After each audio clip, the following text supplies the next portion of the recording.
Hey, second grade families, we have come up to one of those scary times where it's going to feel like your kids are learning that new math.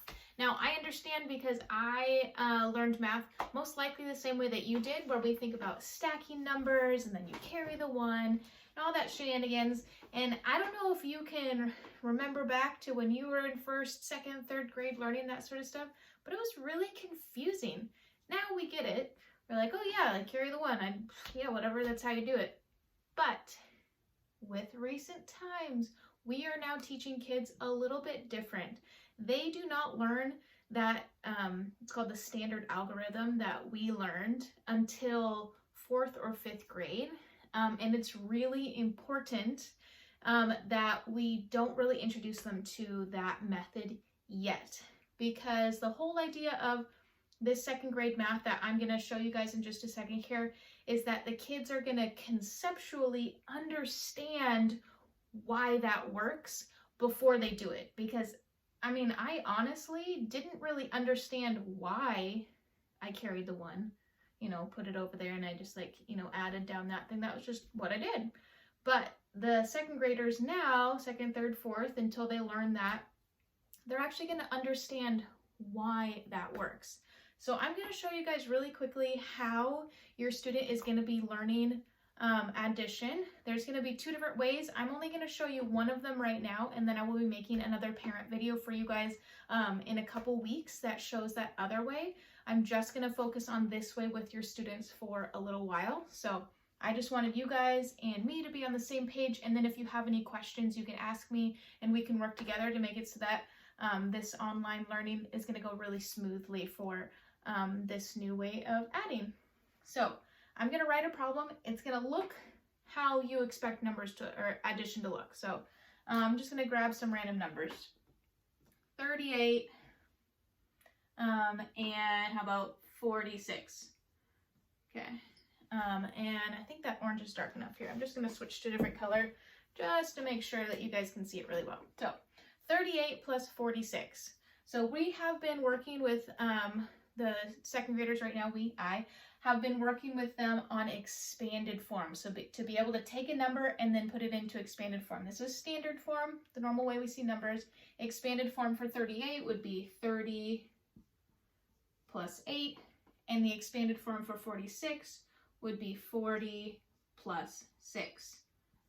So we can use this to help add. So what kids can do is now they can add down.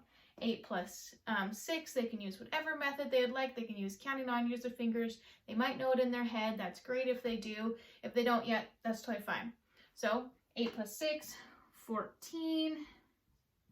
And then they do this one. So the 30 plus the 40. So 30, so they can, and it doesn't matter like which one they start with. I talked to them a lot about commutative property, where with addition, it doesn't matter which one you start with. Subtraction, it does matter which one you start with, but addition, not so much. So 40, 50, 60, 70. So now they have 70 plus 14. And now they just need to smash that back together. So 70 plus 14, 84. This is how they solve these addition equations. So they have now solved this, because, the 8 plus 6, that would get you 14, and then you'd carry the 1 and drag that down. But we didn't have to do that carry the 1 idea because that work happened over here. So with my students, I am requiring them, not an option, to write out the expanded form addition at this time. We're going to do a little bit different in a couple weeks, but this is building to being able to do addition and subtraction on a number line.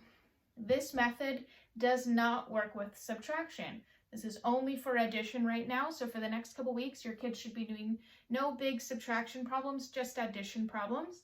And this is the main method. I'm just going to do one more really quickly and talk through it, of one that goes into 3 digits. So it's going to be the exact same idea, but just a little bit bigger. So I'm not going to do like a 3-digit plus a 3-digit or anything like that. I'm just going to have one where the answer ends up being a 3-digit. So let's do like, we'll just make sure that we get up there. 98 plus 26. Or how about, I think I did a 6 last time. 22, 23, sorry. There we go. Okay, 98 plus 23. So again, we just go straight into the expanded form. 98, 90 plus 8, 23, 20 plus 3, 8, 9, 10, 11, 90, 100, 110. Okay, is 9, 10, 11. So that can also be helpful because sometimes adding in these tens, kids get really overwhelmed by that. But if they just think about, well, 9 plus 2 equals, 9 plus 2 equals 11, then they just got to drag that 0 down. And so then now they have to add this together.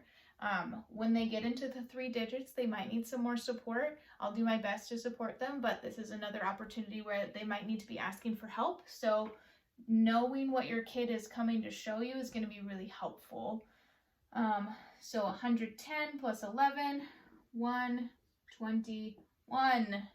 So this is how your kid is going to be learning 2-digit addition for a little while here.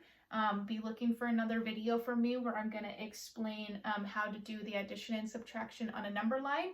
That's a little ways down the line, but this sort of stuff is starting this coming week. I'm trying to make it so that they're not going to have any that get into 3 digits as the answer yet this coming week, but I think the following week that's going to happen. So just so that you guys know that that's coming along. I'm excited for this partnership as we are continuing to do this at home, at school, kind of crazy nonsense. And I just wanted us to be on the same page. So please, again, feel free to reach out to me. Remind is the easiest way, but email is also great.